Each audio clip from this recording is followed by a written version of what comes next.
जैसा ये पहले से हमको जानकारी है कि 31 अक्टूबर इसको देश भर में राष्ट्रीय एकता दिवस इस रूप में मनाया जाता है और इसके पीछे की भूमिका हमको पता है कि 31 अक्टूबर देश के पूर्व गृह मंत्री, प्रथम गृह मंत्री रादर कहें, सरदार वल्लभ भाई पटेल जी का ये जयंती का दिन है। इस जयंती के दिन को हमने चुना है, इसका भी आप जैसे स्तर के लोगों को सब जानकारी है ही।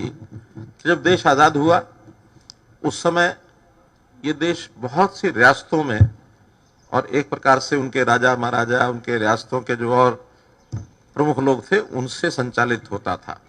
भले ही अंग्रेज का राज था लेकिन एक इकाई के रूप में यह कभी नहीं रहा। शासन व्यवस्था अंग्रेज करता था लेकिन नीचे जनता के साथ जुड़ने का जो रियासतों का अपना एक सिस्टम बना हुआ था, इन सब से रियासतों को एक करना है। तो ये काम सरदार वल्लभ भाई पटेल के जिम्मे लगा और देश की 562 रियासतों को उन्होंने बिना किसी विवाद के सबको प्रश्यू करके और सबको मना लिया कि भारत के संविधान के अंतर्गत सब काम करेंगे। क्योंकि अंग्रेज ने जाते समय कुटिल चाल चली, उन्होंने छूट दी थी इन रियासतों को, अगर कोई रियासत चाहे तो अपना अलग से भी संविधान के अंतर्गत रह सकता है, सार्वभौमिकता तो देश की रहेगी लेकिन संविधान उनका अलग से रहेगा। 3 रियासतें ऐसी थी जिन्होंने उस समय इनकी अपील के हिसाब से सहमति नहीं दी। उन 3 को भी बाद में एक करने के लिए एक पंडित नेहरू जी के जिम्मे लगी, 2 सरदार वल्लभ भाई पटेल जी के जिम्मे लगी। जो सरदार वल्लभ भाई पटेल ने अपने जिम्मे ली, उन्होंने जो भी कुछ बातचीत उनसे की होगी अंतोगत्वा 2 तो मान गए। एक जम्मू कश्मीर की रियासत जो उस समय पंडित नेहरू जी के जिम्मे लगी थी वो नहीं माने और अंतोगत्वा संविधान में एक अलग से धारा 370 जोड़ी गई और वो 370 के कारण से जम्मू कश्मीर अभी पिछले कुछ वर्षों तक इस देश का अभिन्न अंग नहीं बन पाया था। कोई भी देश की संसद अगर कानून पास करती थी तो जब तक वो वहां की असेंबली उसको रेक्टिफाई जब तक वो न करे तब तक वो लागू नहीं हो सकता था। यानी एक प्रकार से संसद के ऊपर भी उस प्रदेश में वहां की असेंबली का एक अधिकार था।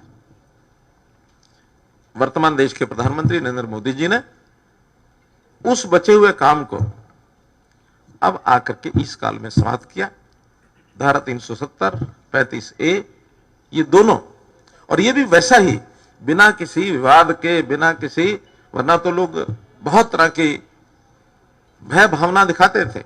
अब जम्मू कश्मीर भी वैसा ही एक अंग जैसे बाकी प्रदेश है, उसी प्रदेश का उसी प्रकार के यानी संबंध अब भारतवर्ष के यानी एक संघ के नाते जम्मू कश्मीर भी एक भाग हो गया है।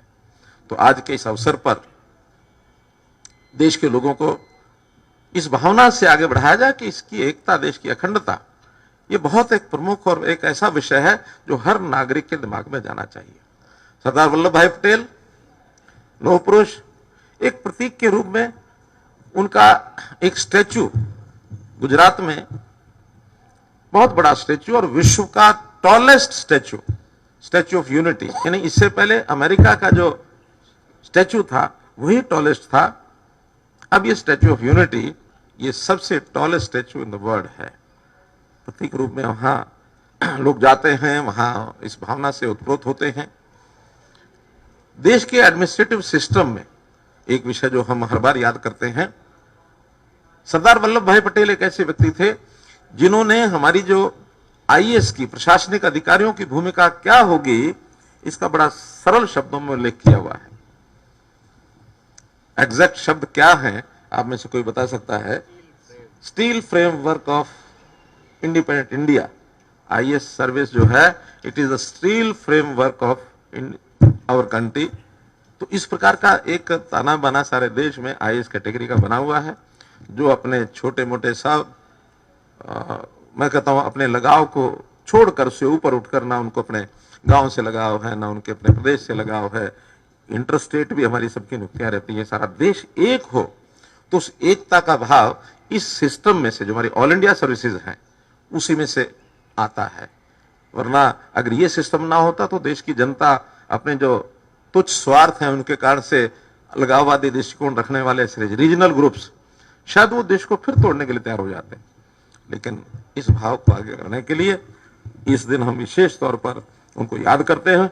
मैं इस अवसर पर सरदार वल्लभ भाई पटेल को पूरे हरियाणा राज्य की तरफ से मैं नमन करता हूं, उनको श्रद्धांजलि देता हूं और आशा करता हूं कि ये भाव हम सब लोग मिल करके, कोई किसी भी स्थिति में है, कोई नागरिक दूसरे नागरिकों को इसी प्रकार से आगे उनके मन में ये बीज आरोपित करते रहें।